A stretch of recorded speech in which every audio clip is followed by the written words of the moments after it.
Olá, tudo bem? Seja bem-vindo a mais um vídeo do canal. Se você não me conhece, meu nome é Wagner, sou contador na Expansion e hoje eu quero tratar sobre a contratação de doméstico, tá? Estou vendo alguns empresários ter essa dificuldade, mas isso não se aplica apenas a empresários, tá? Mas por que eu falo geralmente os empresários têm essa dúvida? Porque como eles têm uma empresa, eles acreditam que o registro da empregada doméstica é na empresa, tá? E não é na empresa, tá? O empregado doméstico, seja ele homem ou mulher, ele é registrado com o CPF ali do responsável da família, tá? Porque a característica do doméstico é justamente trabalhar para a família, trabalhar em uma casa, não é isso? Então, se você registra na empresa, isso já quebra a ideia, tá, do empregado doméstico, né? Ele não é para trabalhar em casa, realizar os serviços da casa. Geralmente a pessoa que contrata que não tem tempo ou que não tem capacidade física para isso. Então você tem que registrar com o CPF, tá? Então quem está contratando é o empresário, é um trabalhador. Esse contrato ele é feito como pessoa física, tá? Então se você tem uma empresa, você não vai registrar o empregado doméstico na pessoa jurídica, tá bom? Então essa é uma dúvida muito comum. Quais são os direitos que um empregado doméstico tem, tá? Os mesmos direitos, praticamente os mesmos, tá? Tem alguns pontos ali de divergência na legislação, né? no entendimento, mas o mesmo direito que tem um empregado de uma empresa registrado ali, tudo certinho, o empregado doméstico também tem, tá? E é assegurado os mesmos direitos, tá? Como eu falei, tem pontos, pequenos pontos de divergência ou de certa confusão da interpretação da legislação, tá? Mas tem direito a seguro-desemprego? Tem direito a seguro-desemprego. Tem direito a FGTS? Tem direito a FGTS. Tá? Então, todos os direitos, férias, 13º, todos os direitos são resguardados. Tá? Vale transporte, vale alimentação, vale refeição. Tá, ok? Só na questão do seguro-desemprego tem uma observação. Tá? Precisa, para você solicitar, se você é um empregado doméstico, para você solicitar o seguro-desemprego, você tem que ter uma carência de 15 meses, tá? Então, nos últimos 24 meses, ou seja, nos últimos 2 anos, você tem que ter trabalhado, tá? Durante 15 meses, tá bom? Então, isso daí é um ponto de diferença quanto ao empregado de uma empresa, tá? Então, tá vendo? Não é 100% dos direitos, tá?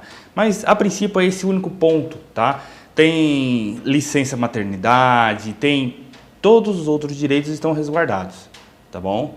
Então, fora esses pontos, você tem horas extras, 50% a mais do que seria a sua hora normal, tá? 44 horas semanais.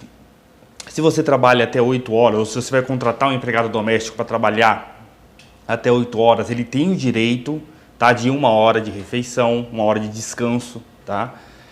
Se for mais de 8 horas, se exceder 8 horas, são 2 horas de descanso, tá? Pode ter trabalho 12 por 36, pode ser a jornada mais curta, o salário mínimo está assegurado, tá? Então, no mínimo, se você vai contratar um doméstico, ou se você é um doméstico, tá? No mínimo, o seu salário tem que ser 998, tá?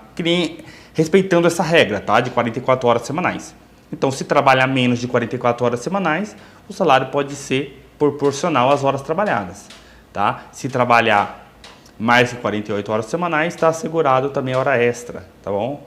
Então, esses são basicamente os principais pontos, tá? Então, o empregado doméstico tem os mesmos direitos, tá? Do empregado CLT, que a gente costuma dizer, né? Que é o empregado que trabalha ali em uma empresa, ele tem os mesmos direitos, inclusive é anotado na carteira de trabalho, tudo certinho, tá? Então, é tudo feito dentro da legislação, tá? Então, outro ponto muito importante, não se esqueça que o registro ele é feito na pessoa física, tá? Então, se você tem uma empresa, você não vai registrar um empregado doméstico na sua empresa, porque aí não tem caráter, tá, de familiar, não tem esse caráter familiar. Outra coisa muito importante, o aviso prévio também está resguardado. Então, se o empregado doméstico for sair ou se o empregador vai encerrar ali o trabalho do doméstico, ele tem direito do aviso prévio de 30 dias, já assegurado 30 dias, tá? E mais 3 dias por ano de trabalho. Então, cada ano que ele completa, ele vai ter os 30 dias, mais 3 dias adicionais, tá? Então, todo ano, então se o funcionário ficar 3 anos, né, se o doméstico ficar registrado por 3 anos, quando ele for sair, ele vai ter o direito de 30 dias mais 9 dias, que foi 3 dias por cada ano. 3, 6, 9, mais os 30 dias que ele já tinha, tá? Que a legislação já assegura, tá? Bom, uma outra pergunta que se tem bastante é sobre o salário família, né? Se ao registrar, aquele empregado doméstico perde ou não o salário família. Ele não perde só por estar registrado. É claro, esses programas, eles possuem um parâmetro de renda familiar, tá? Então, se o seu salário chegar ou ultrapassar essa base que já é pré-definida por cada programa, Bolsa Família, LOAS, então se você chegar a ultrapassar, aí sim você perde benefício, tá? Mas se for abaixo disso, você pode ser registrada, você pode receber esse valor, não tem problema nenhum, tá? O que você não pode é ultrapassar, o que você não pode, né, é ultrapassar o valor estipulado por eles. Aí você sai do programa, porque se entende que você não precisa mais desse benefício, né? Você já consegue, vamos dizer, se sustentar sozinho, tá bom? Então, se você é um empregador ou se você é um empregado doméstico, saiba que o registro não cancela, você não perde o benefício, tá, do Bolsa Família, tá? Isso como alguns outros benefícios também, tá? Então, acredito que ficou claro para vocês conseguiram entender essa questão do empregado doméstico, tá?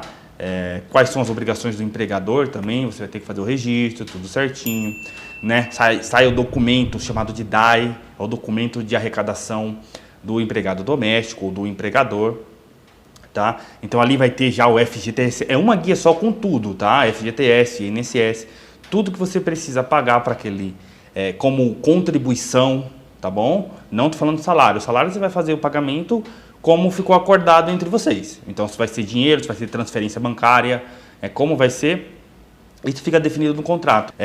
Então, muito obrigado. Acredito que eu tenha te ajudado com esse vídeo. Se você gostou, deixa sua curtida. Se você gosta desse tipo de conteúdo, se inscreva, tá? E muito obrigado. Por hoje é só e até o próximo vídeo.